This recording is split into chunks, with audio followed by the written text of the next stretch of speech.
팔목 보시고 이제 또 새로 시작하는 마음으로 하실 텐데 일단 문제는 풀어보시면 알겠지만 이순환에 임하는 자세에 대해서 그래도 간략하게나마 조금 코멘트를 하고 또 최신 중요 판례의 선정 기준이라든지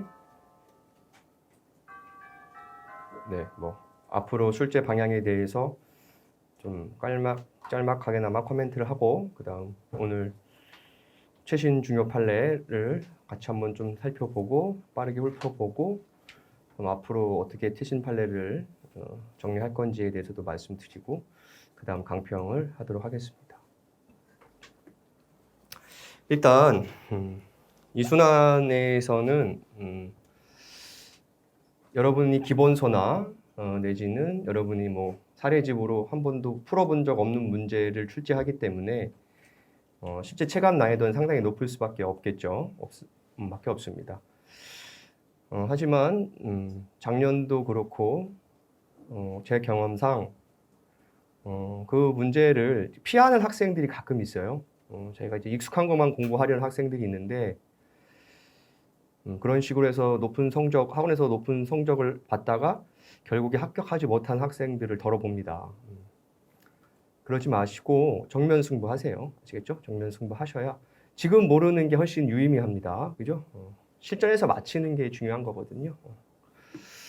그리고 현 시점에서 최신 판례에 대한 부담감이 상당히 있을 텐데 저도 뭐 조금 팔모 기간에 약간 여유가 있어서 뭐 시중에 있는 최신 판례집들 봤는데 여러분도 뭐 열심히 공부하시겠죠. 근데 냉정히 가슴에 손을 얹고 생각해 보면 그 판례집들이 대부분 판결 요지만 모아놓은 거기 때문에 거기서 봤던 판결 요지지만 제가 사례 문제화했을 때 여러분이 적응을 못 하잖아요. 솔직히. 그죠? 그래서 그 최신 판례집 판결 요지만 있는 걸 보는 게 뭐 마음의 불안감을 해소하는 데는 도움이 될 수 있을지 모르시겠지만 실질적으로 변시 시험장에서 그걸 내가 맞출 수 있느냐에 대해서는 다시 한번 자문해 볼 필요가 있습니다. 그렇고 제가 최신 중요 판례를 선정하는 기준은 일단은 제가 합격 이후에도 나름 뭐 한 해도 거르지 않고 민사법 선택형 지문을 매년 풀거든요. 그래서 그 지문마다 좀 중요하다는 판례 풀에서 다음 제가 나눠드린 거 볼까요? 법률신문 선정, 민법 최신 중요 판례 5개년 모음이랑 민사집행법 최신 중요 판례 5개년 모음 이 두 가지를 일단 좀 보면서 말씀을 드리겠습니다.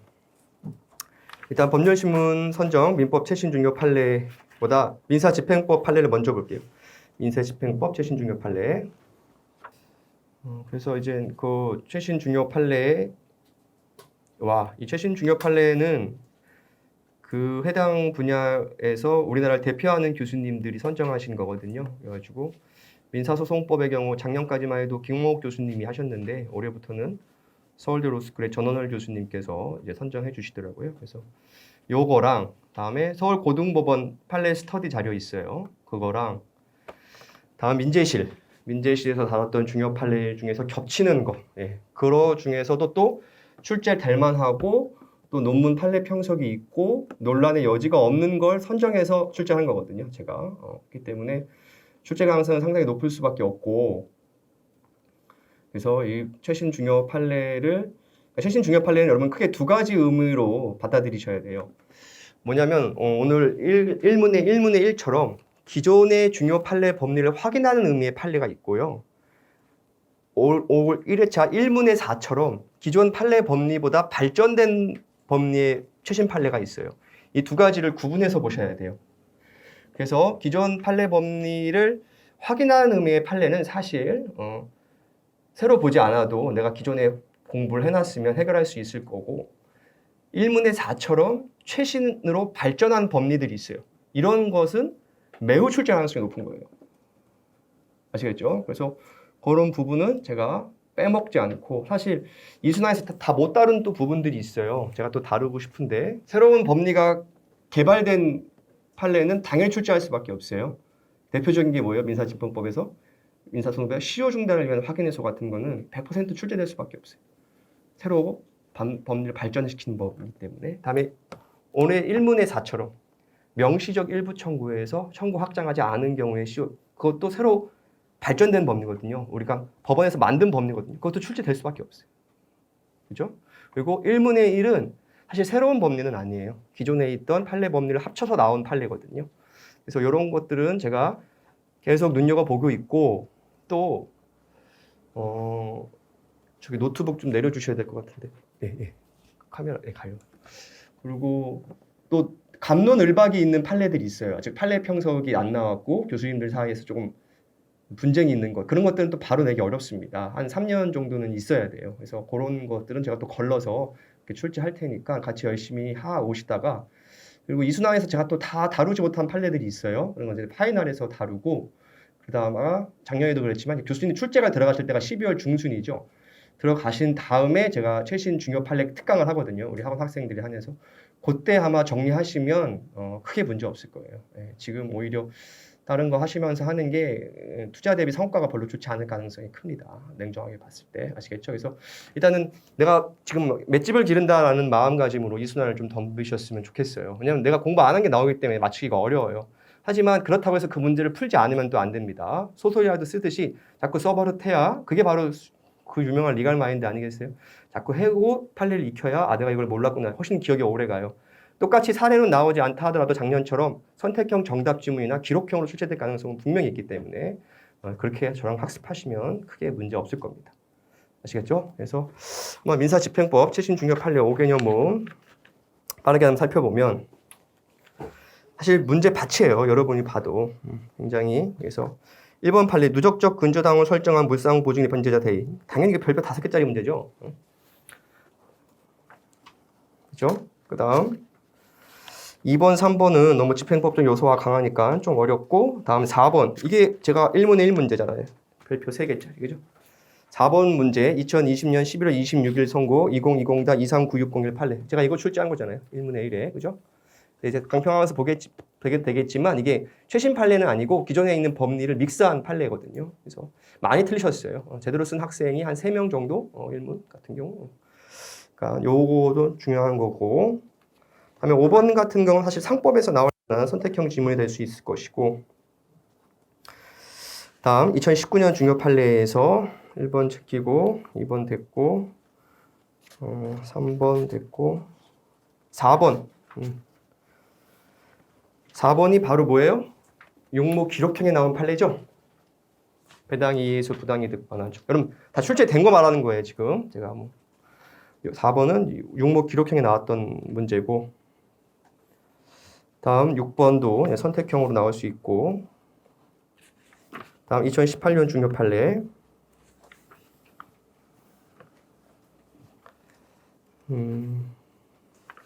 쭉 보시고 정도는 된 것 같고, 다음 2016년 17년 여기서부터가 이제 우리 실제 변시에 출제될 가능성이 높은 판례들이에요. 여러분이 딱 현장에서 봤을 때 맞닥뜨릴 수 있는 판례들. 요거는 이제 논쟁이 끝났기 때문에. 그래서 딱 봐셔도 대표적인 게 7번. 이미 출제됐어요. 모의고사에. 소극적 참가에서 우선 배당받은 경우 모의고사 사례 출제됐습니다. 8번도 역시 발표. 다음 10번. 10번도 이미 제가 출제해서 연습시켰던 문제예요. 사인이 수익자가 취소 채권자에 대해 별개 다른 채권에 대한 집행권으로서 압류하고 전부 명령을 받는 것이 허용되냐. 결론부터 나면은 허용된다는 것이잖아요. 이것도. 요게 이제 딱 출제 선상에 있는 거예요. 이런 거 딱 3년 지났고 나올 만한 딱 11번시에 딱 내기 좋은 문제. 연습은 이미 시켜드렸던 것 같고. 다음에 12번 판례가 오늘 1문의 1 판례가 나오게 된 전제가 된 판례예요. 요 판례를 전제로 해서 그 2020년 맞던 최신 판례가 나온 거거든요. 됐고, 다음 2016년 중요 판례. 그래서 3번 별표. 이것도 출제될 가능성이 높은 판례. 4번도 별표 3개, 5번도 별표 3개. 5번은 이미 연습을 시켰어요, 제가. 한정 승인이 이루어진 경우 상속 채권자 한승, 이게 딱 11회 변시에 나올 만한 문제죠. 이미 충분히 시그널을 줬고 연습도 충분히 했고, 우리가 이런 건 선택형으로도 이미 나왔고, 이런 걸 틀리시면 안 되는 거고. 다음에 7번이 바로 9회 변시에 나왔죠. 2015-236547. 여러분 소름 끼칠 정도로 민사집행법은 변호사 시험에 많이 출제되고 있어요. 그죠? 그래서 7번은 구의 변시에 정확히 추출됐습니다. 그 채권자 대의권에서 기억나실 거예요. 그죠? 3번 넘겨보실까요? 7페이지. 그 7번 판례에서 판결 요지 3번 보시면 요거 많이 틀리셨잖아요. 채권자 대의 소송에서 3번 그 판결 요지 3번의 마지막 줄 채권자 대의 소송에서 확정된 판결에 따라 대의 채권자가 제3채무자로부터 지급받은 채권에 대한 압류 명령도 무효라고 한 부분 요거 기억나시죠? 이렇게 딱 기억이 딱딱 나야 됩니다. 그러니까 기출 법리가 튼튼한 학생은 제가 말하면 기억이 딱 날 거예요. 아 이거구나 이렇게. 다음에 이제 8번 판례도 출제될 가능성이 높은 판례 중에 하나고. 네, 이 정도. 그래서 민사집행법에서는 출제가 상당히 많이 됐어요. 이미 변시에 매회 여러분은 그거를 이제 민법으로 분류하고 있지만 정확히 하면 민사집행법으로 분류되는 것들입니다. 사실 생각해 보세요. 우리가 채권법 그렇게 열심히 배우는데 열심히 배운 이유가 뭐예요? 실무에서 채권 집행하려고 하는 거죠, 사실. 맞잖아요. 우리 물권법 정말 열심히 배우고 근저당권 정말 열심히 배우지만 그 열심히 배운 이유가 뭐예요? 따지고 보면. 맞죠? 우선 변제 받으려고 하는 거지. 그죠? 결국 채권은 채권 집행, 물권은 임의경매의 실행으로 귀결될 수밖에 없어요. 그래서 사법시험과 달리 우리 변호사 시험은 민사법이기 때문에 문제를 이렇게 복합적으로 출제할 수밖에 없어요. 1문에서. 2문도 점점 순수 민법 실체법에 관련된 문제는 점점 옅어지고 있잖아요. 그래서 민사집행법 최신 중요 판례를 옆에 두고 내가 해당 챕터 공부할 때마다 이 판례를 옆에 끼고 보면서 보는 게 좋습니다.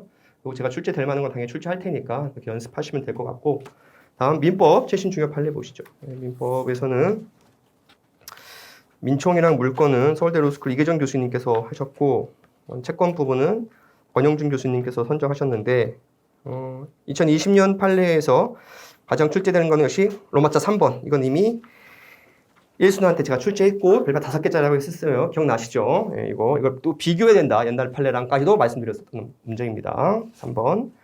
다음에 로마자 4번. 이것도 뭐 별표 5개짜리 문제예요.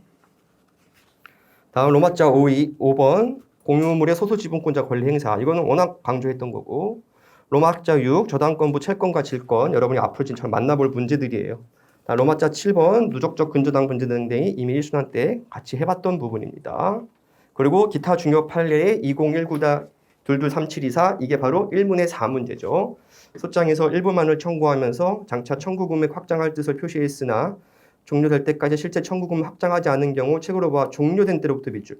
여러분 종료됐다는 것은 판결이 확정된 때를 말해요. 이거 제대로 쓰신 분은 거의 없었는데 또 6개월도 많이 틀렸어요. 여러분. 그죠? 6개월 이후인데 뭐 시간이 쫓기다 보면 그럴 수 있겠죠.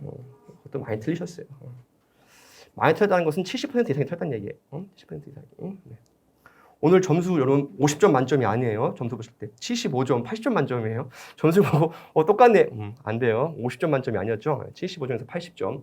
그리고 제 문제는 뒤로 갈수록 더 좋을 거예요. 9회차까지 갈수록 더 최신 판례고 더 문제 정말로 뼈를 갈아서 만들었으니까 여러분도 근데 아무리 좋은 문제도 여러분 이게 시험처럼 긴장된 상태에서 풀어봐야 그게 기억도 오래가고 의미가 있지 좀 늦거나 이렇게 좀 그러면 좀 떨어져요. 효과가 반감되니까 공부가 좀 덜 됐다 생각하시더라도 꼭 제한된 시간 내에 와서 풀어볼 것을 권합니다. 이렇게 머리를 짜면서 했던 게 훨씬 더 문제 기억도 오래가요.